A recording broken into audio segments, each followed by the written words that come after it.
बहुत समय पहले की बात है।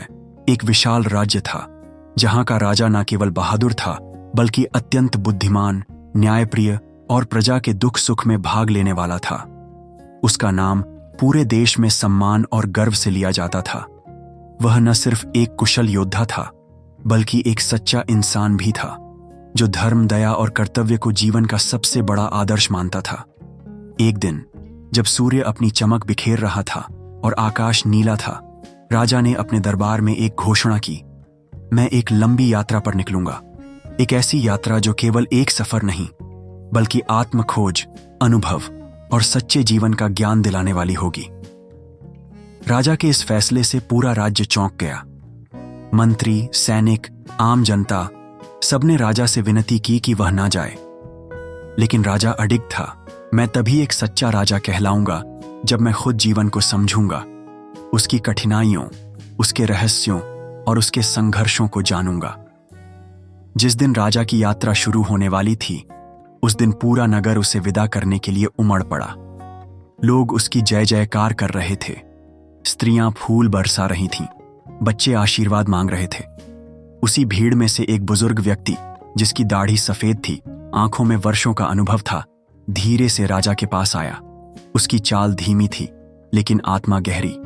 उसने राजा को देखा और कहा, महाराज, मेरी एक बात ध्यान से सुनिए।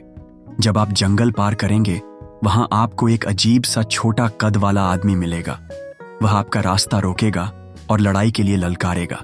वो आपको नुकसान नहीं पहुंचा पाएगा, लेकिन अगर आपने उसे वहीं पर खत्म नहीं किया तो वह हर बार और अधिक ताकतवर होकर लौटेगा। ये कोई साधारण आदमी नहीं, ये आपकी अंदर की कमजोरियों का रूप है। राजा थोड़ी देर तक सोच में डूबा रहा।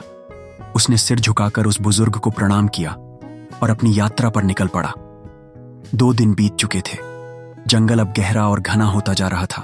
हर तरफ पत्तियों की सरसराहट, पक्षियों की आवाजें और रहस्यमयी सन्नाटा था।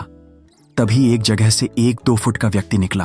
उसके कपड़े फटे थे, आंखें लाल, चाल तेज। उसने ललकारते हुए कहा, ए राजा, क्या तू मुझसे लड़ने का साहस रखता है? राजा ने उसे देखा और हल्की मुस्कान के साथ कहा, तू बहुत छोटा है, मुझसे लड़कर क्या पाएगा? लेकिन वह व्यक्ति अड़ा रहा। राजा ने लड़ाई स्वीकार की और कुछ ही पलों में उसे हरा दिया। जब तलवार उसकी गर्दन के पास पहुंची, राजा रुक गया।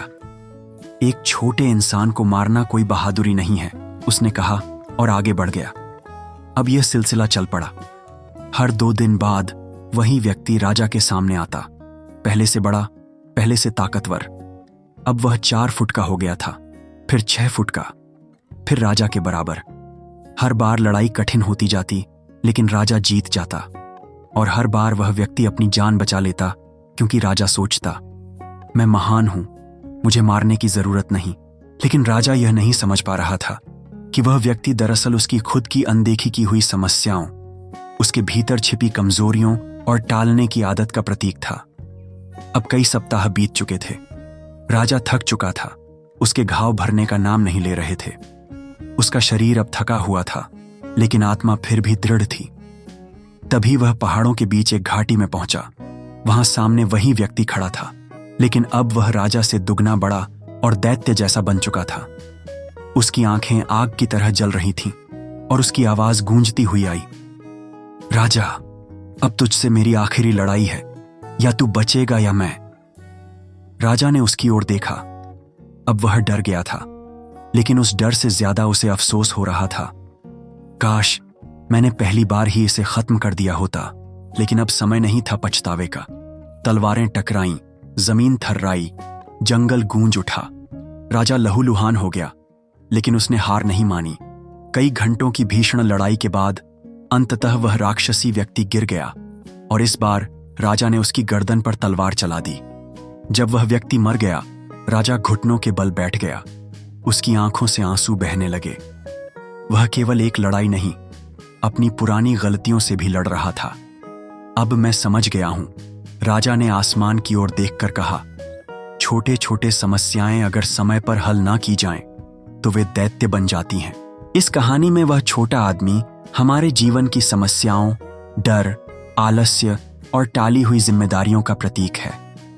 जब हम किसी मुश्किल को शुरू में हल नहीं करते, तो वह छोटी सी दिक्कत धीरे धीरे हमारे जीवन का बोझ बन जाती है।